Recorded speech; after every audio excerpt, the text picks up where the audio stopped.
Facciamo il punto con le ultimissime sull'Inter in uno dei format più apprezzati qui sul nostro canale, dove condensiamo in pochi minuti le principali notizie verificate del momento e rispondo anche alle vostre domande, quelle rimaste in sospeso dall'ultima diretta. Una diretta nella quale la chat si è scatenata quando, soprattutto parlando di mercato, abbiamo commentato questa notizia che arriva dal Brasile, il portale Globo Esporte. Globo Esporci, com'è la pronuncia in brasiliano, in portoghese? Scrivetelo qui sotto in chat. Una notizia che parla dell'interessamento da parte dell'Inter per Casemiro, il centrocampista brasiliano che a 34 anni lascerà a parametro zero il Manchester United dopo una carriera molto importante soprattutto al Real Madrid. Quest'anno sta vivendo a livello di media gol per minuti giocati la sua miglior stagione di sempre e si sente bene, sta bene fisicamente, ha smaltito gli infortuni e vorrebbe restare in Europa, dove, scrivono in Brasile, l'Inter è una candidata, dicono. Ecco,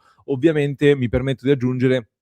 non alle cifre che percepisce attualmente, visto che siamo attorno ai 22 milioni di euro lordi all'anno, una follia totale, ecco, per i conti della Serie A, non solo dell'Inter. Abbiamo lanciato un sondaggio durante la diretta per sapere un po' chi lo prenderebbe e chi no, e il risultato devo dire che mi ha sorpreso, ma ve lo dico dopo quello che è stato il risultato. Prima, ben ritrovati amiche e amici interisti in questo nuovo contenuto, vi invito a lasciare un mi piace, se non l'avete ancora fatto clic sul tasto iscriviti per continuare a far crescere il nostro canale, su cui stanno per arrivare nuovi formati e nuovi format di cui vi parliamo anche nel club di Passione Inter, la community che sostiene il progetto. Questo è il QR code da inquadrare sempre per stare più a contatto con noi.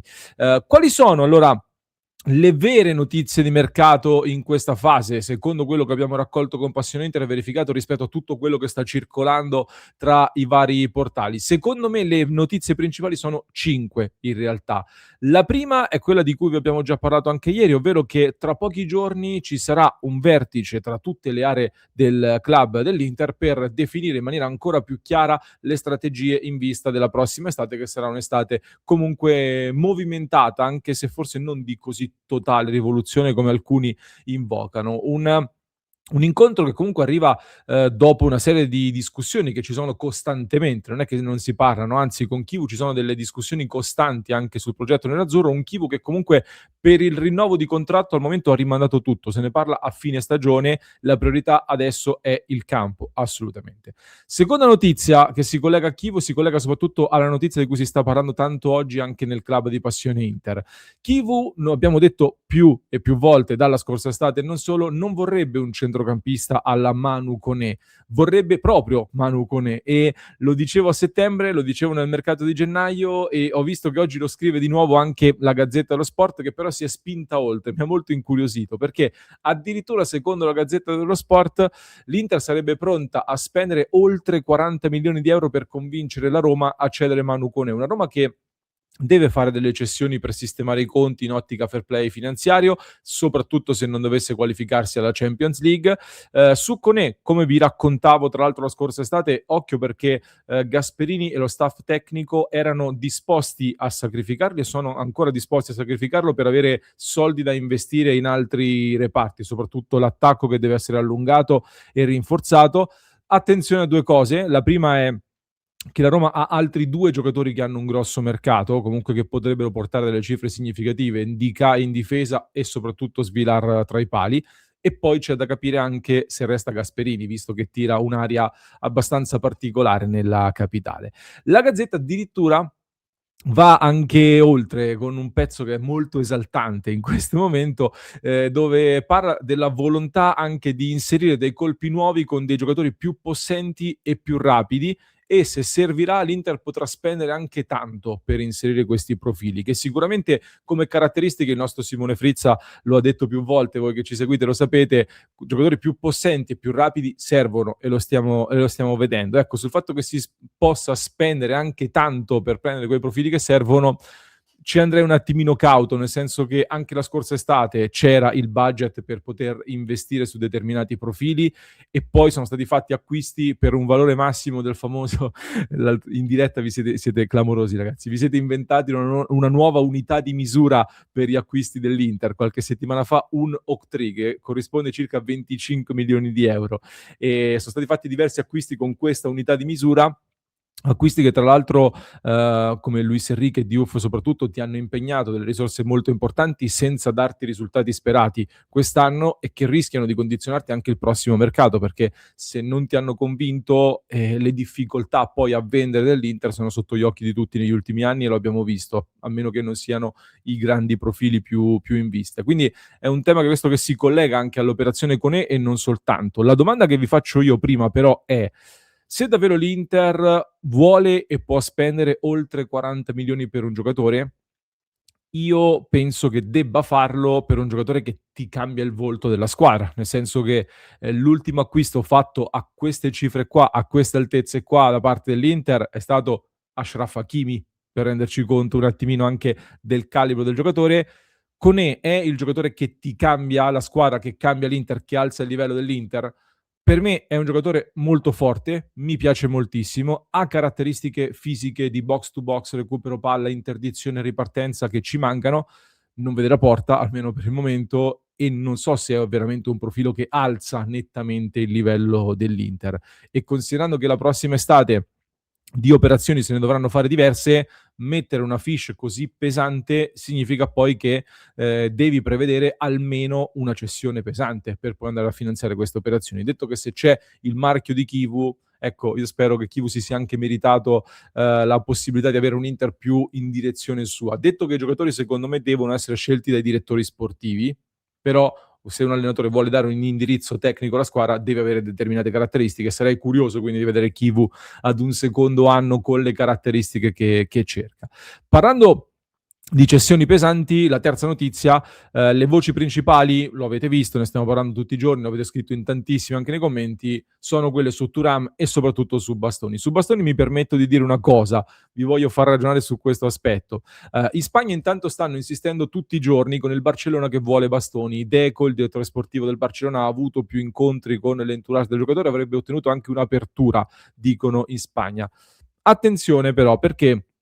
in Spagna parlano di trattative a 50 milioni di euro circa per Bastoni e non so che ne pensate voi, ma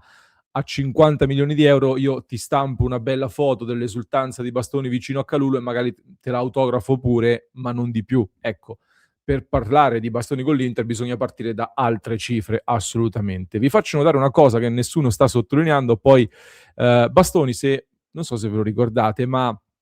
nei primi anni all'Inter ha rinnovato il contratto più volte, allungandolo di poco e ritoccando anche le cifre dell'ingaggio. Adesso l'ultimo rinnovo di contratto è stato firmato nel 2023, dopo la finale di Istanbul. Sono passati 3 anni in cui Bastoni ha giocato con l'Inter un'altra finale di Champions, è cresciuto come status anche in nazionale, scade nel 2028, quindi vuol dire che al termine di questa stagione 26-27 entrerà nella zona pericolosa a livello contrattuale e la gente è una gente che più volte ha parlato tanto, ha fatto uscire tanti rumors quando poi ci si avvicinava al momento della verità per il rinnovo di contratto.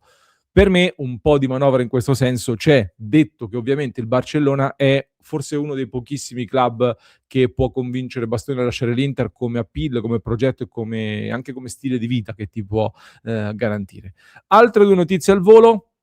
Çalhanoğlu, occhio all'incontro atteso a breve, difficile il rinnovo del contratto che scade nel 2027, non impossibile, anzi, la permanenza fino alla scadenza del contratto nel 2027 per poi andarsene a parametro zero. Ultima notizia, tema portiere, mi avete scritto che Vicario è stato smentito, non risulta Vicario, io ragazzi invece continuo a confermarvelo, nel senso che Vicario per quello che risulta a noi rimane il nome più caldo per la porta dell'Inter, ma qui specifico non perché Vicario venga visto come il portiere più forte del mondo, anche qui il profilo più forte di Donnarumma, quindi da prendere lui a tutti i costi, eccetera, eccetera, ma perché per costi, età, ambientamento, volontà di tornare in Italia e dunque ipotesi Inter, il fatto che venga sponsorizzato anche dallo staff tecnico dell'Inter, ecco, è tutto un insieme di fattori positivi che lo rendono un profilo probabilmente, anzi sicuramente il più caldo in questo momento secondo me da monitorare. So che molti di voi non si entusiasmano quando si parla di Vicario, così come so che non ha entusiasmato Casemiro, che vi avevo promesso, vi avrei detto il risultato del sondaggio. Sono rimasto sorpreso, ragazzi, perché ieri sera il 68% della chat addirittura aveva votato per il no a Casemiro, quindi nel sondaggio che abbiamo lanciato durante la diretta di ieri sera. Mi sembra una percentuale molto grossa comunque per un calciatore che, è vero, ha 34 anni, è vero, ha avuto dei problemini fisici, ma negli ultimi 2 anni è tornato centrale. Comunque da Carrick in poi, secondo me, soprattutto comunque sta facendo molto bene, ma anche con Amorim aveva fatto bene, e non soltanto. E in Serie A diciamo che un giocatore che arriva dalla Premier League tendenzialmente può far bene. Quindi mi avete sorpreso. Stasera vi aspetto in diretta, dove leggerò anche i vostri commenti su Manu Koné, poi ne riparleremo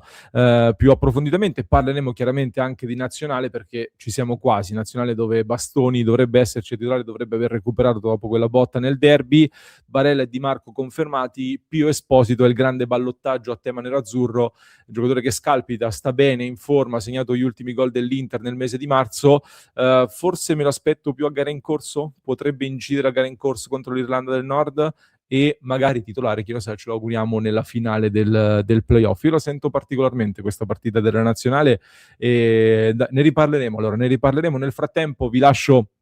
ricordandovi di fare un salto nel club di Passione Inter, con un altro approfondimento poi da ascoltare, che trovate in descrizione per chi ci ascolta in podcast, mentre per chi ci segue su YouTube vi basta cliccare qui.